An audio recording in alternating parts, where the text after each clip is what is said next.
all, welcome back to my channel. It's me, Allison. Recently, I turned 26 years old.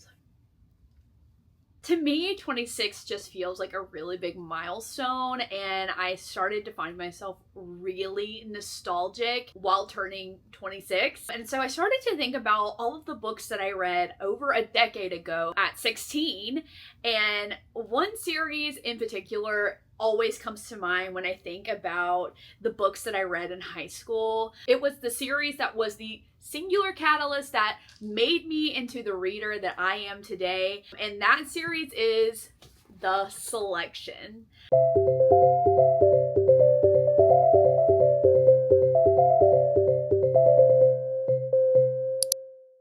Basically, the easiest way to describe The Selection series by Kira Cass is The Bachelor, but instead of vibing for a random guy, we're kind of vibing to become the queen, trying to win the heart of the prince. The Selection is a YA dystopian romance series that is set in a society that is split up into caste systems. The higher number of castes that you are, the more poor you are, kind of like the Hunger Games. It doesn't go up to 12 though, it goes up to 8. So this story follows America Singer, who is a 16-year-old girl in one of the lower castes. I think she's a 6. And she gets selected to become part of The Selection, which is a competition in which 35 girls are competing to win the heart of the prince and become the next queen. It's also a televised event, very similar to The Bachelor, and the only reason that America even put her name out there was because her family was basically begging her to be a part of the selection so that they could receive a paycheck and maybe help their financial situation. She never thought that she was actually going to get picked, and when she did, she was kind of devastated because she does have a boyfriend, a secret boyfriend back home, who was actually in one of the lower caste systems, and he basically was like, if you don't go, I will hate myself for not letting you do this opportunity, blah, blah, blah, blah, blah. So he breaks up with her. She's heartbroken. She's like, whatever, I'll go to the selection. And by some miracle, she stays there longer than normal. She will be able to collect all these paychecks for her family so that they could be financially stable. So when America gets to the castle, she tells Prince Maxon straight up, like, hey, King, I don't really want to be here. I was kind of forced to be here. I have a lover back home, and I would just love to stay here as long as I can so that I can provide financial support to my family. Maxon, already so in love with her, already is very intrigued by her, decides he's going to keep her as long as he can, if not to help her, but also she has decided to be his, quote, friend and confidant throughout this journey, because he's never been around women before, and so she's kind of like offering friendship in order for him to keep her there so that she can provide for her family. Obviously, that begins to shift when she starts to get to know him better, and she slowly but surely starts to fall in love with him, and that's kind of where all the mixed in the drama kind of happens. As you can imagine, teenage me ate this up, gave it 5 stars on Goodreads, and never looked back. But now, a decade later, I have reread all 3 of these books, and I'm going to tell you what holds up and what quite literally crashed and burned. So let's start with our main female character, America. She is described as a strong-willed, independent girl who I, as a 16-year-old, strive to be. She is a person who fights for those who can't, and she is not afraid of controversy in the name of, like, creating change. She was the definition of not like other girls. When she got to the castle, she didn't want to have the frilly makeup and the jewelry and the crazy dresses. She wanted to be her as much as possible, which obviously I really admired, and Maxon really admired as well. So obviously I was very intrigued by her, and when I was 16, the not like other girls trope was very, very popular. So I was eating it up, as you can tell. Now rereading it again, you can tell that she's an indecisive, selfish, and sometimes bratty girl who doesn't like it when other girls play with her toys. As I said, from the beginning, she made it pretty clear that she did not want to be there, and Maxon graciously let her stay so that she could support her family. He was also kind of hoping that she would change her mind and potentially fall in love with him so that he could pick her to be his wife. Throughout the whole first book, she's really struggling with getting over her ex-boyfriend and the man that she thought she was going to marry, and slowly starts to get feelings for Maxon. And when she finally tells him, like, hey, I think that I could do this with you. I want to marry you. I would love to be your wife.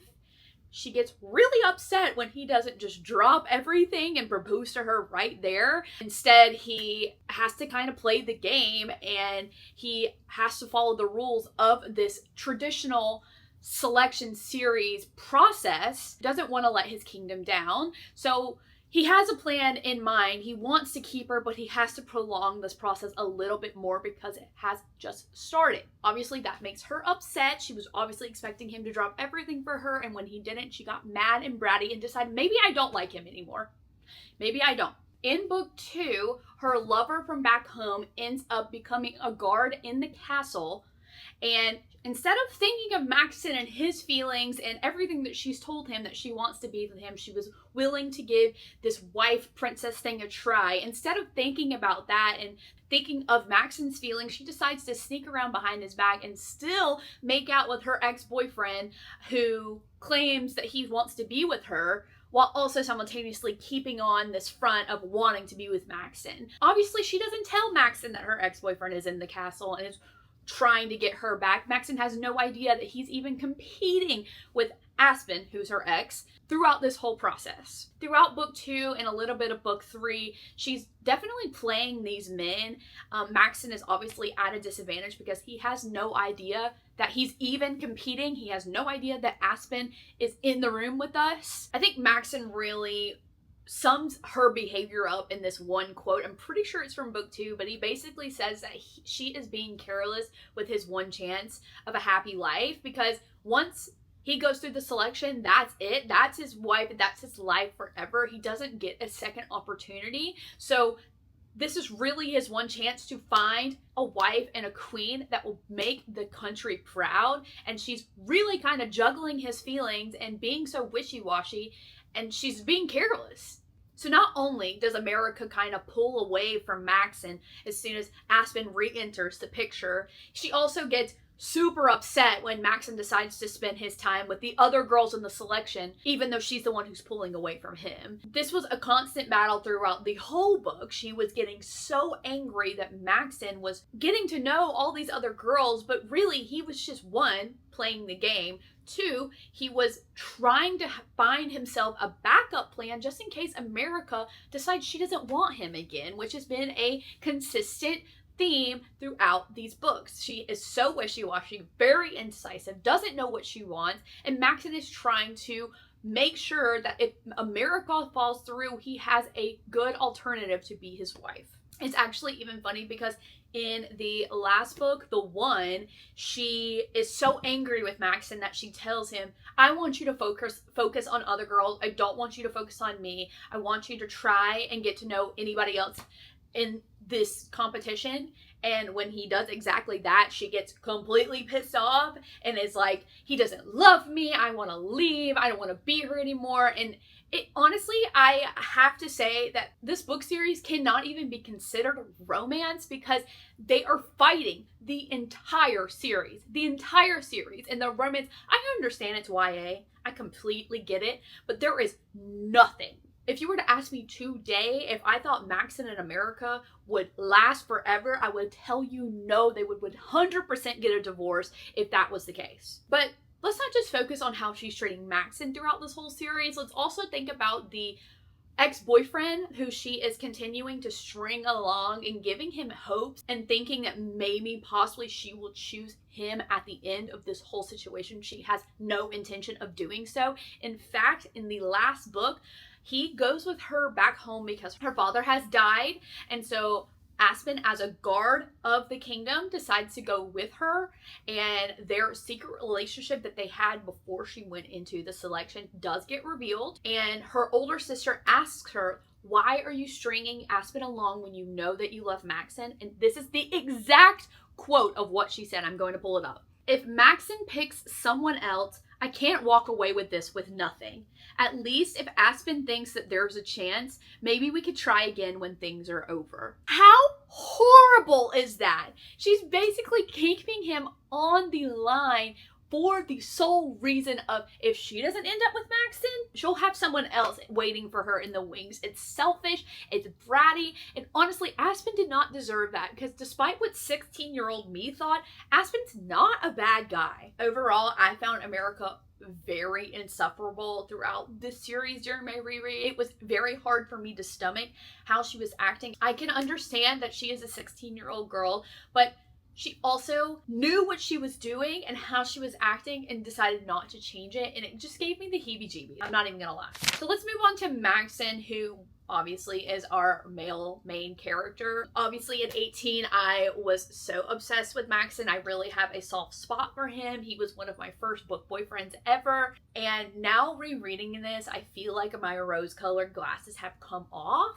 Don't get me wrong, I think Maxon is still a great character and a great love interest, but there were just some things that really bothered me in this series that I can't really look past. For starters, he was like low-key mean to America throughout the whole series. Now I understand that, like I said, we've all felt that America is frustrating, she can't make up her mind, and she's being careless with his feelings. I completely understand that, but some things he said were so brutal.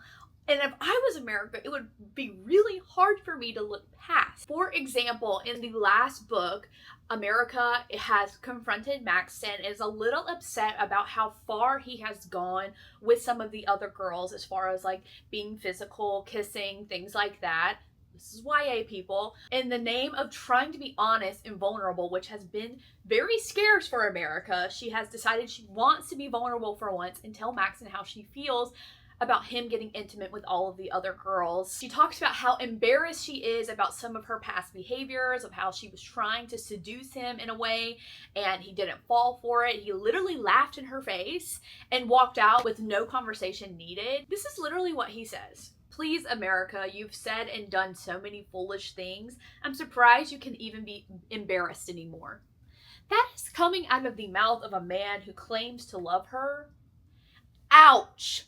Literally ouch. I understand, once again, it is frustrating to have to deal with a girl like America, but he chose her. And honestly, it feels like against his better judgment, he has chosen her to be the one he wants. It's absurd. Now, I understand that he had to juggle 3 other relationships come to the last book. It was really hard for him to like divide up his time between the 4 girls plus, you know, doing things for the kingdom. But it honestly felt like he only came to America when he was mad or there was an issue. He never just came to her to enjoy her company, which I found really annoying. I understand that, you know, part of becoming a queen is to be that confidant for the king, but it just felt like every time they had a conversation, every time he came to visit her, it was always something negative, and it ended up with them fighting and him leaving. This part also really rubbed me the wrong way. In the last book, America's father suddenly dies, and this is like kind of towards the end of the selection process, but obviously her father is dead, so she goes back home. She's given 3 days leave to, you know, go see her family, go to the funeral, and bury her father. Instead of like Maxon letting her grieve her father, who it seems that she has the closest relationship out of everybody in her family, instead of letting her grieve and be home during this hard time, he actually calls her back home to the castle early because he is too desperate and wants to propose to her right there, which I felt very icky about. Understand that there is a process when it comes to the selection, but like her father just died, and instead of her having the full leave to be with her family, he brings her back just so he can propose to her. And not to mention the complete and utter like disregard that her father actually died in the first place. He didn't really check on her. When he told her that her father died, he was like, hey, your father died, and literally left the room, didn't comfort her, didn't console her. You will be the king, and this is the woman who you say you want as your wife, and yet you can't comfort her in one of the hardest times of her life. I don't know, man. It just made me feel real off about Maxon. Like, he obviously put his needs and desires over hers and didn't even give her time to grieve her dead father. And when America does come back to the castle after literally leaving her father's funeral, she is bombarded by all of the old contestants from the selection having a absolute rager, and they're all like, America, come join us, we're having a party, Maxon's picking his wife tomorrow, blah blah blah blah blah. And it's like, girls, like, she just had a death in the family and no one cared. It was just the utter disregard of like her grief and what she was going through. But then again, America also wasn't really portraying any grief in her inner monologue and outwardly. It's kind of Kira Cass's fault, the author, because you can't write a death into the storyline and not show the characters grieving. So after America gets back, she sees the party going on. She decides to go back up to her room. Maxon is waiting for her in her room, and he tells her, hey, I know you just left your father's funeral, but I am going to propose to you tomorrow. I hope you don't mind. Like, give her some time, maybe? I don't know. And lastly, one of the really big things that threw me off about Maxon's character, at the end of the last book, these Southern rebels, which are kind of like the enemy, this force that you've been hearing about and you've been kind of seeing, and they're deadly and they want to kill people and blah blah blah blah blah. They have this huge rampage. They ransack the castle. They kill basically everyone there, including the king and the queen. Maxon's mother and father are both brutally murdered. And the first thing he can think of when he comes back is like, I have to propose to America right now, if not sooner, which I just felt very weird about. Like, on the one hand, it's like, oh, I almost died, like maybe I should just like live life to the fullest and do exactly what I need to do, aka propose to America. But at the same time, this was the second instance in which there has been a significant death in both America and Maxon's life, and instead of grieving them properly, it's thrown to the wayside in the name of their romance. It just feels off and icky. And I understand that this is, quote, a romance series, but there's also something to be said about writing realistic feelings and realistic characters. If your father and mother just were brutally murdered and you became the king of the country, you would think he would take a beat before he decides he wants to propose to America, who, by the way, has been a nuisance this entire series. Now, here are just a few plot points in this series as well that I found kind of weird and frankly completely underdeveloped. Number one, you see that when America gets to the castle, they're constantly under attack by these rebels. There are two sets of rebels, the northern rebels and the southern rebels. The northern rebels are just kind of like a nuisance, and the southern rebels are really dangerous. You don't really know why they seem to be targeting the castle. You find out that the northern rebels are really just looking for like information, so they're like ransacking the castle because they want books, but you don't really understand why the southern rebels are so violent and want to kill everybody. It's kind of loosely stated that they don't like the way how the country is run, but there is not a clear reason as to why they seem to be so violent and want to attack everyone.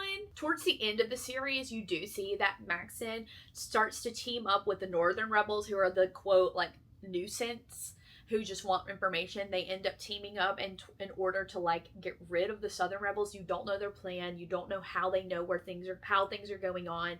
And honestly, it was quite confusing. And if you aren't going to develop this plot line, then maybe just keep it out, because the way that it played out just felt very unnecessary. Speaking of the rebels in general, there was not a week that went by when America was in the castle that the rebels did not break in. Kind of crazy when you think about how much they're talking about how the guards and the security and the wall, like, you would think that if these rebels continue to so easily break into the castle every single week, that maybe there are some security measures that we need to look into. But unfortunately, that is just not the case. It just continues to happen over and over again. There are multiple times where America, along with all the selected girls, have to be thrown into these safe rooms for hours and hours on end, causing trauma, really scary instances, because they don't know if they're going to die or if it's just a break-in. The southern rebels have broken in to the castle, have killed every single person that you could possibly think of. America gets thrown into a safe room, and when she comes out, the northern rebels say, hey, we've done it. We've killed all the southerners. the war is over, which felt very odd. One, because we didn't even really understand why they were waging war in the first place, but then how is a singular attack that you win the battle for ending the revolution period? It just didn't make sense. It was clear that Kira wanted to have like some kind of danger and plot point that added to the romance. Unfortunately, it just fell flat and honestly made me more confused as to why things were happening. Lastly, this made no sense, and I will stand by this until the day I die. In the epilogue, it is Maxon and America's wedding, and who other to walk America down the aisle than her ex-boyfriend who she had planned to marry since she was 14 years old. Obviously, Aspen had to walk her down the aisle, even though that was the singular man that America was cheating on Maxon with throughout the entire series. Babe, what's going on here? There's not a single male in her life that could have walked her down the aisle, but it did not have to be her ex-boyfriend? Hello? And the fact that Maxon was okay with it? Oh my gosh! I am fully aware that this is a YA series and it's probably not meant for a 26-year-old woman, but there is no excuse for how much of a mess this plot was. Teenage me might have given this entire series 5 stars, but me now has decided that those stars have definitely lost their sparkle. I am very disappointed on how this reread went. I have always thought of this series as like a blueprint for some romances, and like in my head, Maxon has been the ultimate book boyfriend since I was 16 years old. This year I did make it a goal to try and reread books from my youth and see how well they held up, and unfortunately the selection was the first, and unfortunately was so disappointing. I hate to say it. Now, I'm not saying it's the worst series I've ever read, and maybe because I've read better romances now, I'm going to state this, that I buddy read this series again with my friend Summer, and she had the same thoughts as me.